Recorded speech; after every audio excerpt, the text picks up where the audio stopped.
And a lot of people are very scared and very kind of like curious of like what the dangers are. To be honest, the most dangerous thing in the jungle is other people.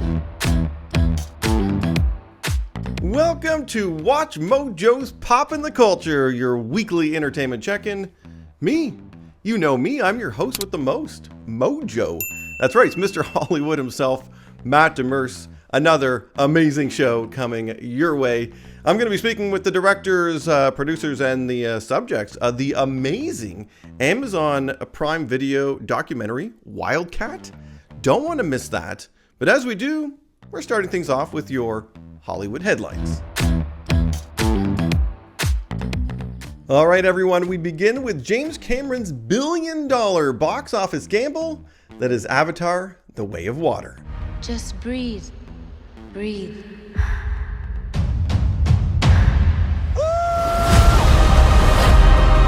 This marks Cameron's first film in 13 years, and it carries a price tag of over $350 million.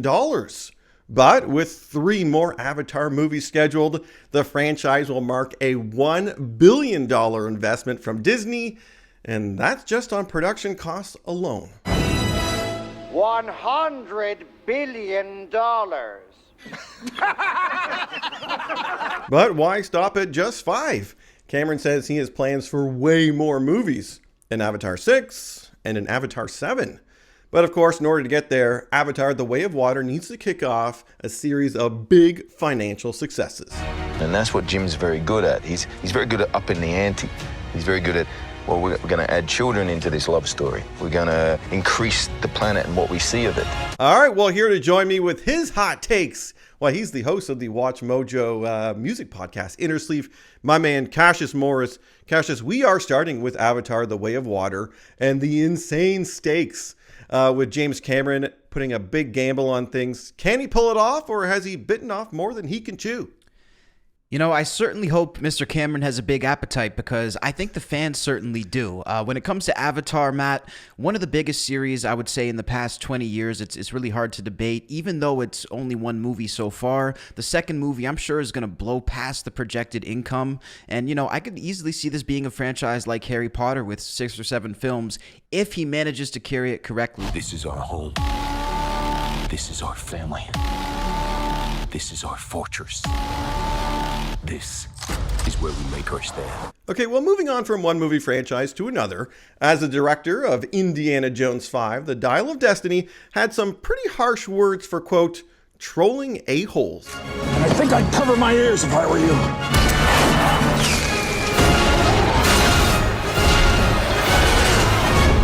You're a teacher? Part-time.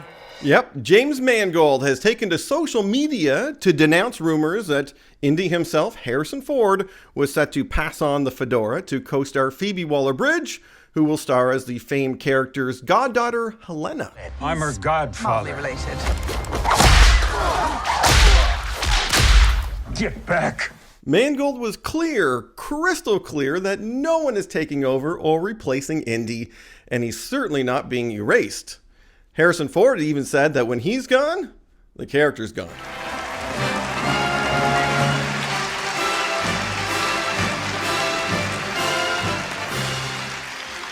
That damn music follows me everywhere.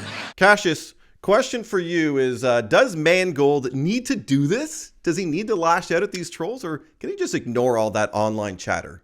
I guess it was really important for him to get his exact message out. And, I've personally seen a lot of the online trolling about this movie, everything from talking about the characters to making fun of the sequels to making fun of Harrison Ford's age. It never ends. So, at a certain point, Matt, maybe you got to jump on there. But I do think it sort of lowers his sort of status in a way of making him maybe a little too approachable to be a big-time director. And I've come to believe it's not so much what you believe.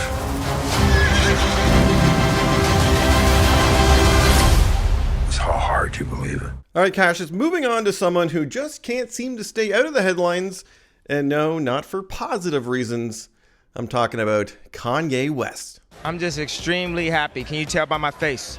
To recap, the rapper has been spewing anti-Semitism for weeks now, and recently praised Hitler during a conversation with Alex Jones. He's also defended Nazis and posted a swastika on his Twitter account, which naturally got him suspended. I see good things about Hitler also. The Jew, I love everyone. Well, now more and more celebrities are calling out his comments, and he continues to be a punchline on such shows as Saturday Night Live. We're basically dealing with the Omicron variant of Kanye. You know, like we thought he'd fade away, but now we realize we may have to live with the brain fog of long-haul Kanye. And if that wasn't bad enough, Sacha Baron Cohen's Borat made a surprise appearance at a taping for the Kennedy Center Honors, where he said, among other things, that even Kanye was too anti-Semitic for Kazakhstan. What is more dangerous, this virus or the Democrats? Cassius, Kanye West. Is this a mental health thing? How do we take the microphone away? What's the best course correction here? I think Dame Dash, the record executive, said it best. He's already admitted that he has mental health issues, Kanye. So, you know, Dame's point was that people are sort of surprised when he says wild things. So I think that we have to sort of factor that in at all times. I also think it's a mixture of a lot of different things, including hatred. You know, I think there's no place for the type of hatred that Kanye is spewing, no matter how good his music is. We still love Kanye. That's all it was, Kanye. Well, guess what? I love you like Kanye loves Kanye. Okay, Cassius, shifting now to some good news for superhero fans as it relates to DC's upcoming film, Blue Beetle.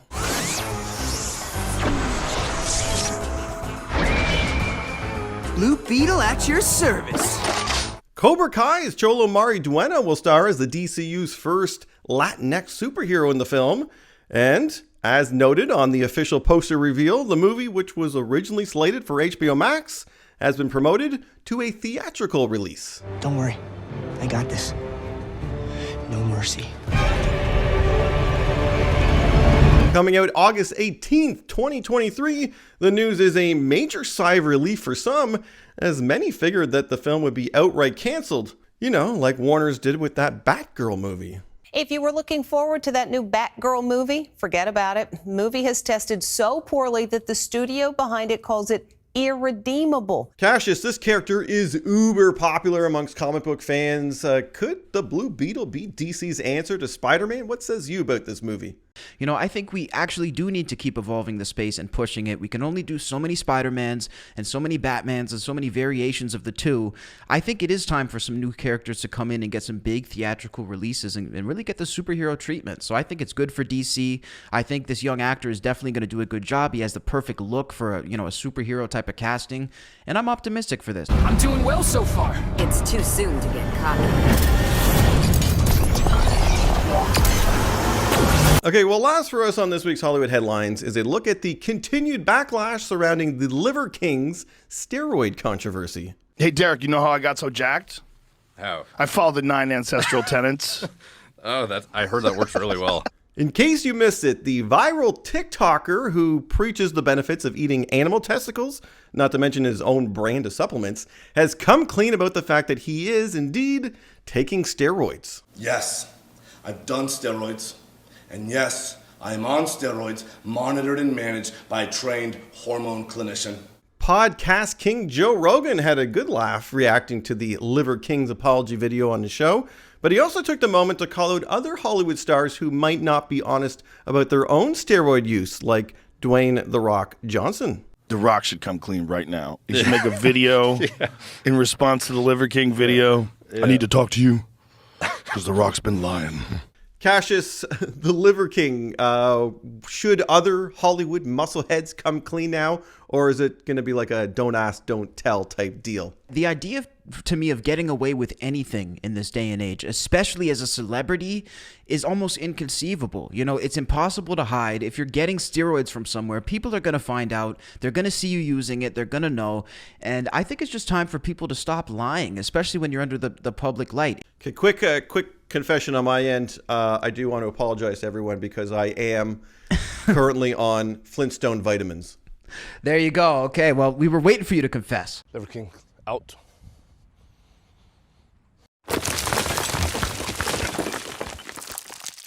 Hey, Cassius, I can't thank you enough for joining me and breaking this all down today. Matt Demir, is always a pleasure, man. Thank you.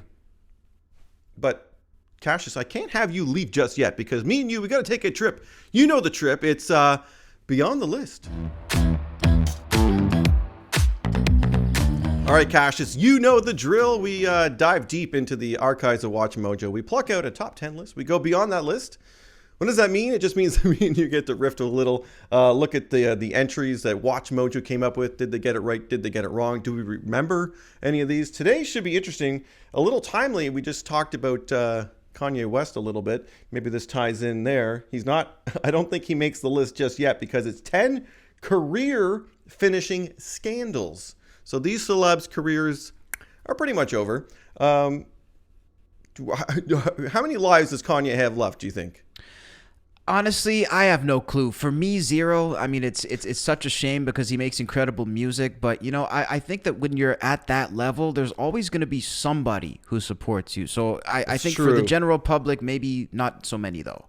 That's true. And then sometimes I'm always surprised about how a celebrity can come back from scandal. The one that comes to mind a lot, and I think I mentioned this on previous episodes, is the Mel Gibson.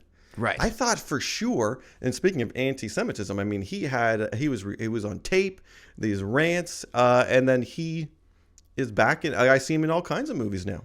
So I guess never say never in Hollywood.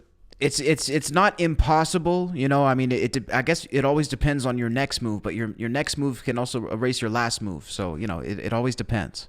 All right, well, let's see if any of these celebs can come back, because according to Watch Mojo, their careers are kind of kaput. Number 10, I will agree with Armie Hammer. Now, he was a Hollywood it boy in all kinds of movies, including an Oscar-nominated one, Call Me By Your Name. And he was embroiled in this scandal where he was being called out by people who were saying that he was contacting them online. And then all these allegations came out about, you know, he maybe was a wannabe cannibal. Yeah. And then there was a documentary about his family and how just effed up the entire Hammer family was. And we saw even more atrocities. I can't see this guy back in a big A-list movie again.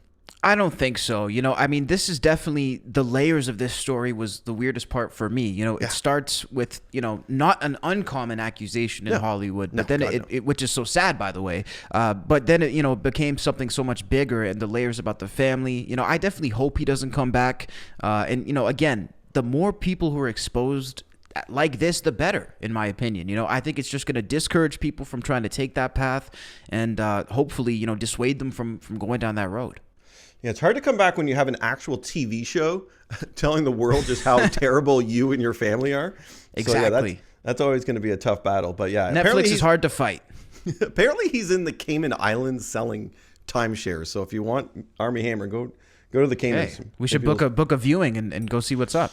There you go. All right, number 9. I don't know. I have mixed feelings about whether or not the career is completely over for Charlie Sheen. He hasn't been in anything in a while, but the scandal at the time, remember the winning, all that stuff, right? Of course. I was just watching that the other day, the best moments. It came up on my timeline, and I was like, this was a cultural reset when he did these interviews.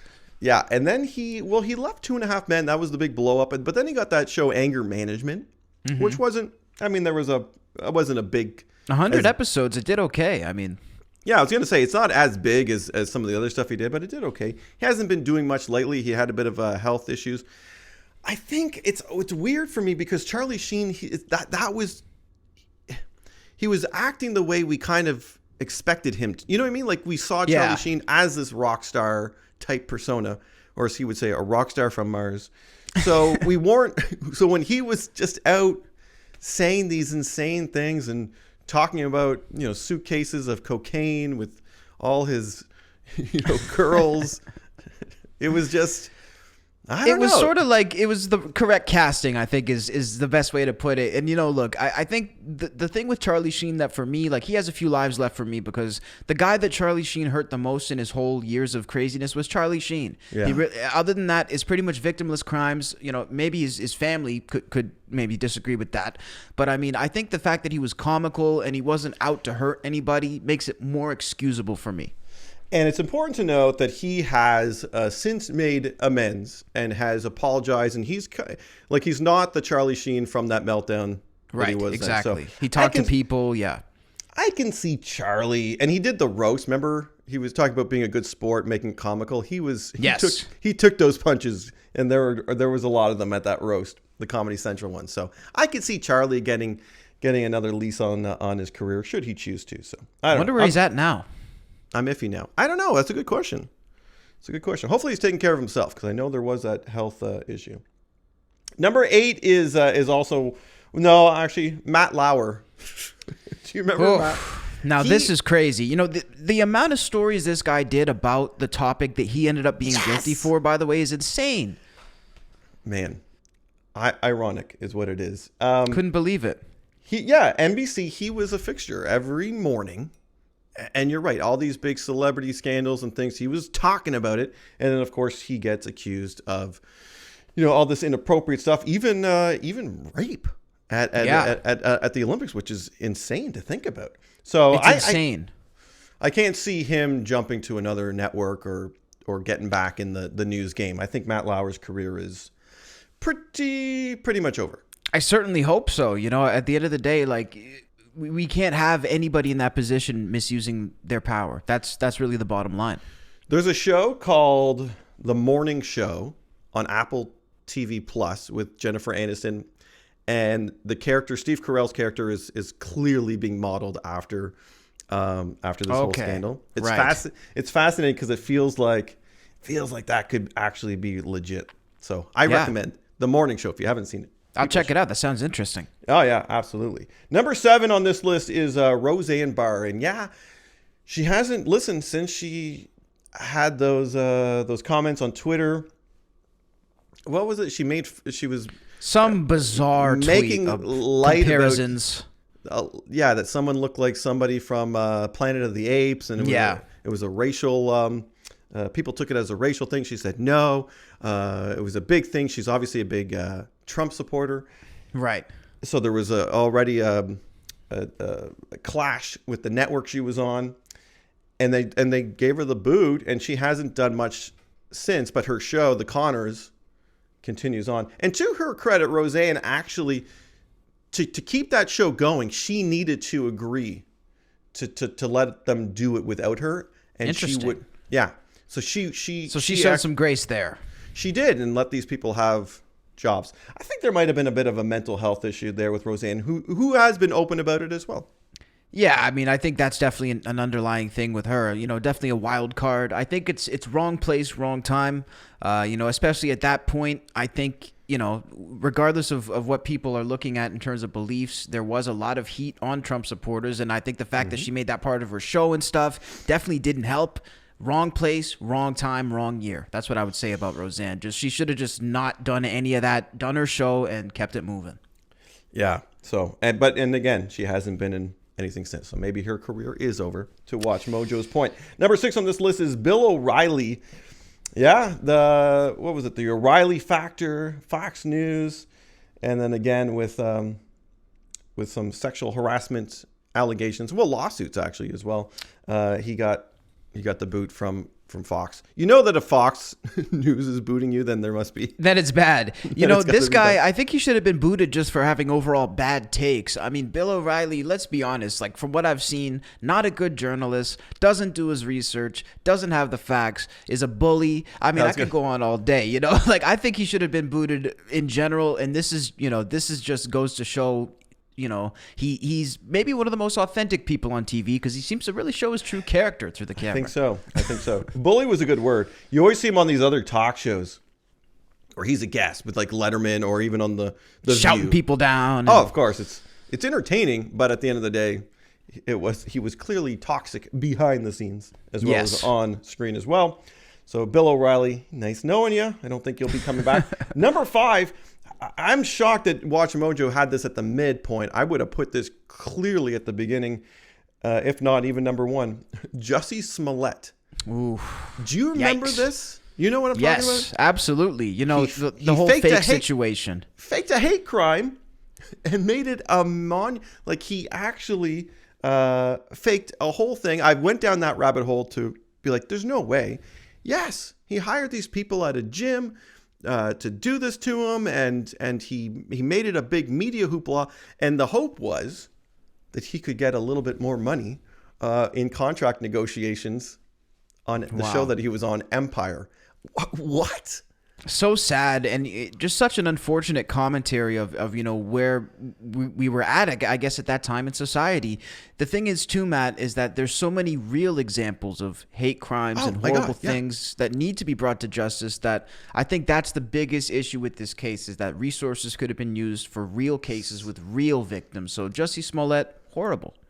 And when it was happening and everyone thought it was legit, you saw politicians, you saw other celebrities reach out and make comments, and now it's just all for nothing. I actually feel bad. He's got a sister, a great actress, Journey Smollett, who is really great, but tied to Jussie. And she's suffering from this, I bet. Yeah, she is. Yeah, it's probably some awkward Christmas dinners, right? Like at that household. Definitely.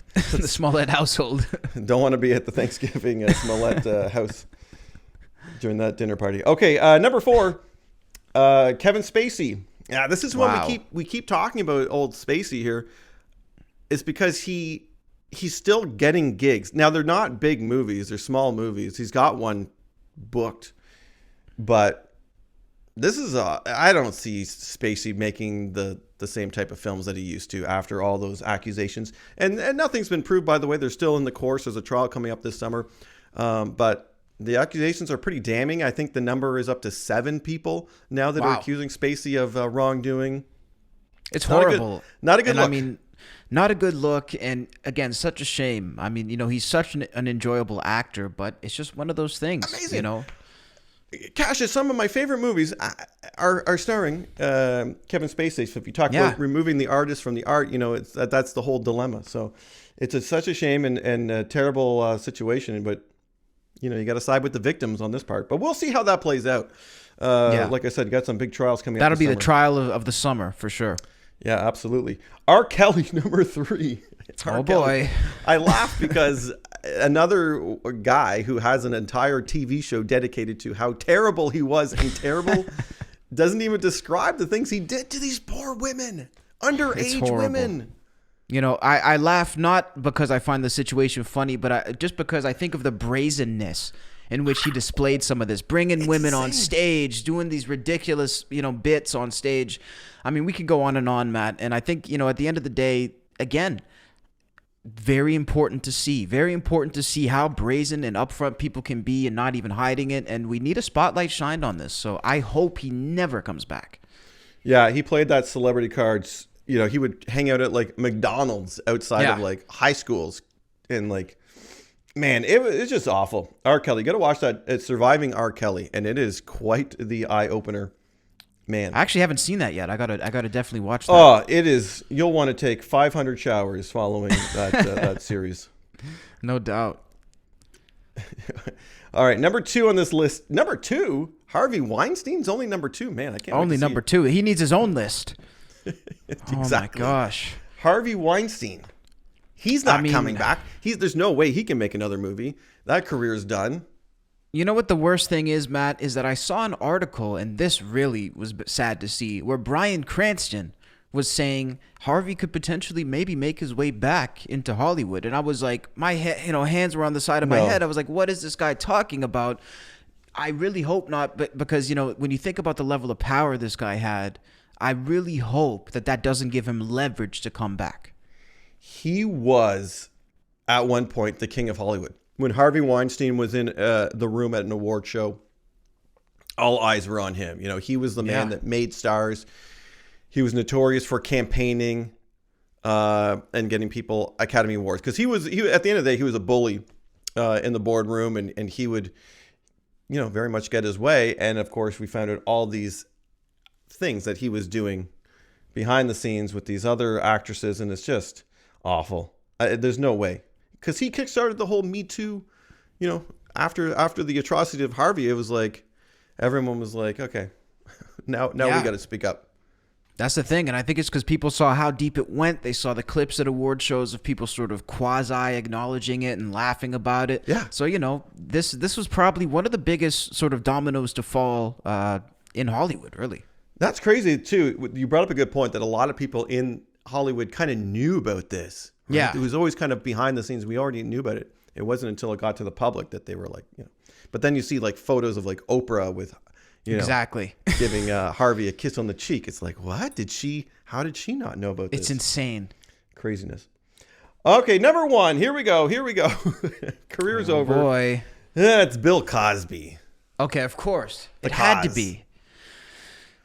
Wow. What can we say about this guy? This guy is another one, Matt, that I heard peripherally.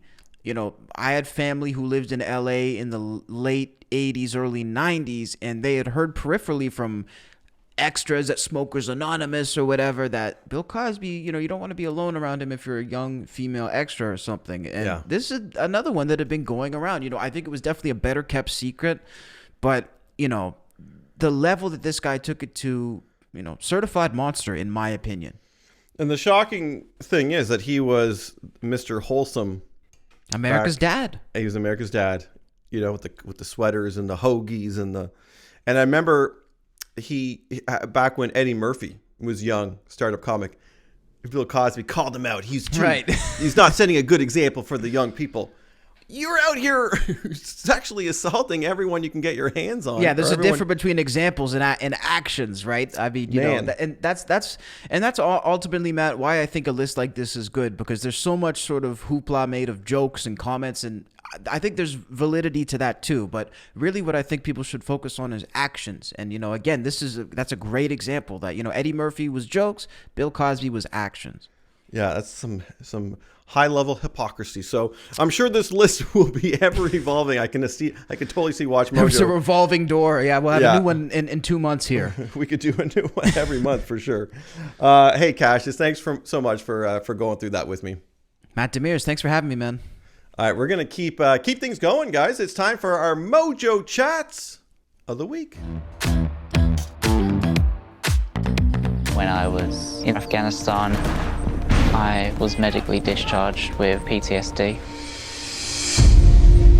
I felt that life wasn't worth living, and maybe I should just go when no one knows if I'm alive, no one knows if I'm dead. Hey, listen. Good to be here. Well, I'm excited to talk to you because I really enjoyed your documentary. We're talking Wildcat. Really fascinating stuff. It's emotional. It's riveting. It's inspiring. Everything in between. Trevor, Melissa, let's talk about why this movie. Why was it important to you? Why tackle this one? Trevor, maybe I don't know if you want to kick it off. Yeah, sure. This film was we actually it wasn't something that we had planned in any way. I actually stumbled upon Harry and Samantha when I was down in the rainforest working on another project, and when I met them, they brought a hard drive with them, and they plugged it into my computer and showed me some footage that they had filmed together of their work building Hoja Nueva, which is Samantha's wonderful organization, and then also their work rewilding orphaned wildlife that was taken for the illegal pet trade. And I was just blown away by the quality of the cinematography, but also blown away by when they chose to keep recording. They recorded in the most difficult moments that you could imagine. And I think the inclination of most people when something is going wrong is to stop recording. So when I saw this archive of footage that they had, I immediately knew there was an incredible story to be told. And I called Melissa on a satellite phone that I had and said, we've got to make a film out of this. And the rest is really history. And I think... No, go ahead, Melissa. I think in our work, we have been working in the conservation storytelling space for quite some time. And, one of the things that we really saw in this story and that we hope to harness in our work is connecting audiences with wild places and wildlife in ways that we don't often see, and in really deep emotional ways. And with these kind of human narratives, I think we are able to, especially with this story, with the veteran angle or the mental health angle, the element of trauma, there's a lot of universal themes, that we hope to connect to new audiences and ultimately share the importance of these wild places and these animals with the world. Yeah, definitely. And the story is fascinating. You would think this was written by some, Hollywood writer, on their computer. No, this is real life stuff, which makes it even more fascinating. Okay, Melissa, sticking with you, how long were we in out there? How long were you guys out in this environment? Yeah, Filming? so we started filming fall of 2018, and we basically went nonstop. We did 13 trips to the Amazon through 2020. We had a few shoots. Once the pandemic hit, we, had just finished production basically, but we did do a couple pickup shoots in 2020, and then went full time into the edit basically until this year.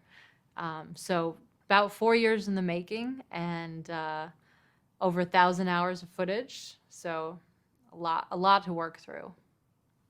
Trevor, that brings me to my next question. I posed this rather to Harry and Samantha about stuff that was maybe didn't make it into the movie, that was left on the cutting room floor, if you will. Was there something that you wish you could have put in a moment? You got these thousands of hours of footage. What didn't make it in that you wish maybe we could have?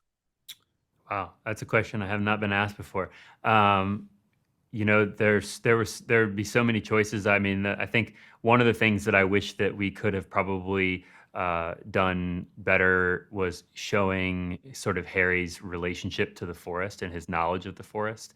Was like just showing how well he knows it, because like one of the questions we get asked is like, what qualifications did he have to do the work? And so if there was one thing we would have included more that would have shown just how sort of at one he was in that place. Like when you see Harry in Los Angeles, he seems so out of place and so uncomfortable. And when you see him in the forest, he seems so comfortable. He's walking around barefoot with no shirt on, and, he's in his underwear or naked or something like that. And so I just wish that we were able to kind of communicate that more. I think that would have done a lot for people to seeing that like that's a place where he kind of really belongs. Yeah, definitely it is. It's fantastic to watch. What's next for you two as a last question? Because the reception has been really positive, so congratulations. But looking ahead, what can we expect out of Trevor and Melissa? Yeah, we actually just started our next film, despite being on the road most of the time now. So we're gearing up for our next film, and it's in many ways a similar kind of human-animal story. This one takes place in South India, but it is very much kind of in the same vein of using, universal themes and human narratives to pull people in and connect them with nature and the natural world. So yeah, we're excited, we're exhausted, but we're also ready for the next. Well, speaking on behalf of movie fans, keep going because we're loving the output. Great stuff. It's called Wildcat. Encourage everyone to check it out. Thank you both so much for your time today. Really appreciate it. Thank you so for much. Having us. Amazon tree boa. This is the snake. This project with Keanu, it's like his redemption. He's saving me and I'm saving him. We are talking Wildcat. It's Matt from Watch Mojo with one of the subjects of this riveting documentary, which, man, I enjoyed the heck out of it. Just quite the journey. Harry, how are you doing, by the way? Hi, Matt. Yeah, no, I'm doing really well. I feel like this has definitely been a roller coaster, but I am taking advantage of this crazy and unique and once in a lifetime opportunity. Absolutely. Listen, this documentary, it's part kind of like a nature doc, right? You get the beautiful kind of jungle imagery, but it's also this really interesting character study, and obviously that zeroes right in on you. So I mean, what can people expect that are just hearing about this now? What can they expect out of this journey? I know it's probably going to be a long answer, but give us the abridged edition if you can. No, of course. And to be honest, a lot of people are going to go into this documentary and they're not really going to understand what they're going to leave with. But I think that the unique thing about this film is that there are so many kind of things which are going to connect with people, whether it be mental health, whether it be in serving in the military, whether it be, having a younger brother, or loving nature. There's so many things that you can kind of like take away from this film. And I feel like it's a very hard question to answer, because you are going to come into this film and you are going to leave feeling something. Absolutely. You're in this jungle location, which, by the way, is explain to us how dangerous really that location really is. Like, it literally can kill you any second, right? Like anything there. You know, a lot of people kind of get a lot of fear from the unknown of the Amazon. I spent a lot of time in the jungle. So this was actually the film is mainly based in the Peruvian Amazon, and I'm several hours away from civilization. And you know, a lot of people are very scared and very kind of like curious of like what the dangers are. To be honest, the most dangerous thing in the jungle is other people. I've been, you know, surrounded by so much beauty, but which also has a lot of danger. I've been stalked by puma. I've seen jags, you know, and I've walked amongst ancient trees, and it isn't that scary. The scariest thing is coming across somebody who has bad intentions. And there's a lot of these. We won't ruin it for people to watch it. There's some of these dangers, quote unquote, that you'll see in the film, which is fantastic. Okay, so this to me is fascinating, being the subject of a documentary. Harry, you're going through all this emotion, this like we talked about, this whole journey. You got cameras on you. When all is said and done, and the final product comes out, and you watch this doc for the first time, what's your reaction? You know, this brings up a lot of trauma in my life. I have struggled for many, many years, whether it be with Afghanistan, whether it be trauma that I have, you know, endured throughout filming. And so watching it definitely brought back some bad memories. I know that with this film, it can definitely help a lot of people, but the one fear that I have is that it could trigger other people who have struggled in their life. And so for me personally, watching it definitely does trigger me, but at the same time, I know that it can do some good in this world. And the documentary itself, you know, I've heard nothing but positive feedback. I am slightly biased, obviously, because these are my boys, and I have, you know, done this incredible thing, and I'm extremely proud of what I've achieved. But yeah, I guess that, you know, everybody's going to kind of watch it and expect different things.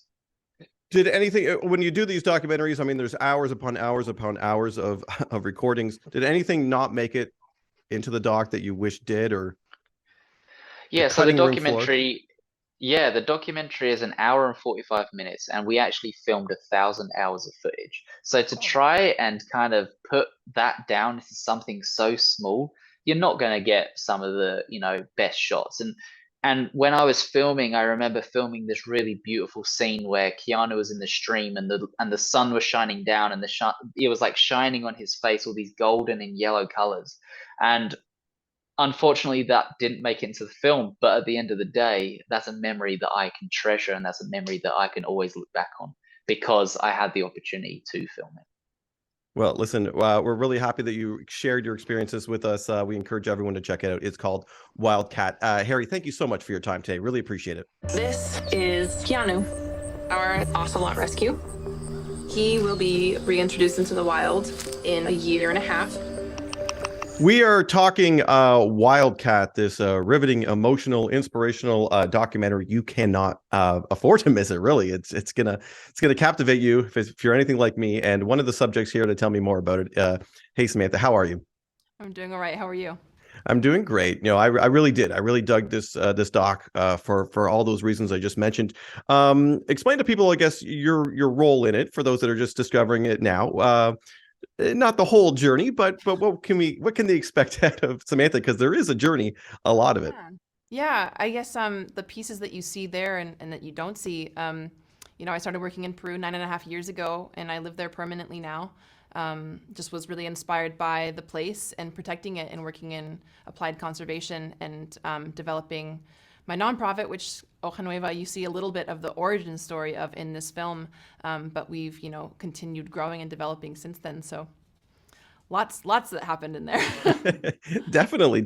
Why is this so important to you to rehabilitate these animals and to live out there and to do this work, which is very commendable? But why is it personally something that's important to you? Yeah, I think I I just care about the individual lives of these animals, and I care about protecting our natural wild spaces, the ones that still remain. And they're linked, you know, like we see wildlife trafficking increasing not only with demand for wild animals as pets, but also because of our encroachment into the natural world. And there are very few places left in the world that you can say are pristine or intact. And I get to live in one of them, and it's, you know, the best place in the world for me to live. And I think, you know, just like helping wild animals become wild again is a very fulfilling job, but it's also a very challenging job. And, you know, a lot of the work that we do hasn't been done before. So it's a lot of trial and error and just, you know, huge difficulties, emotional and otherwise, along the way. And, you know, it's one of those things where you just feel like, okay, if you don't do this, like who's going to? And there's such a huge need. And so that's why I stayed. I feel like there's such a fascination with these wild animals and wild cats, especially. You know, do you think shows like, you know, they got your Tiger King out there, and obviously your Carol Baskins in the limelight, are they helping or hurting this cause? I can't say that I've watched them. I've heard a little bit. I would say that the majority of those types of shows probably hurt the cause. I think the more that we can raise awareness about wild animals not being suitable pets and not using them for any type of, you know, human comfort or otherwise entertainment, the better. You know, you see in this film, especially with Harry and his relationship with Keanu and how close they are. And so I like to talk about how we do things differently now at Hoja Nueva with a more minimal human contact, and how, you know, we develop, you know, sometimes a strong bond when they're little, but how we help them to become more independent at a very young age, and how important that is in educating people that wild animals are meant to be in the wild. Absolutely. Okay. Going back to the documentary, obviously we're talking, you know, thousands plus hours apparently were filmed. You narrow it down to, I guess, whatever it was, an hour and some odd minutes. Anything that didn't make the cut, Samantha, that you're like, oh gosh, I wish. Yeah, so much. I mean, you don't get to see a lot of our team and like the team that was on the ground kind of addressing these issues, like addressing the logging. You don't get to see how, you know, because of Keanu, we invested so much of, you know, like ourselves into acquiring this huge piece of land where we could in the future rewild him and other animals. And so you don't get to see some of those kind of on the ground efforts. They're not as dramatic or exciting sometimes. You don't get to see like the rescues and things like that. I just wish that it showed a little bit more of the team and all that, but I am very happy with the, you know, how impactful the film is and how powerful it has become for people individually. Absolutely is, and it's well, you're right there as a big part of it. Samantha, thank you so much for your time today. I really appreciate it. All right, well, that's going to do it for this edition, everybody. Big thanks going out to Cassius Morris, my man, always bringing the fun and some hot takes. And of course, everyone involved in Wildcat. Make sure you check out that documentary on Amazon Prime Video. You won't be sorry you did. And hey, the biggest thanks going out to you for watching and listening. As always, I've been Mr. Hollywood, popping that culture.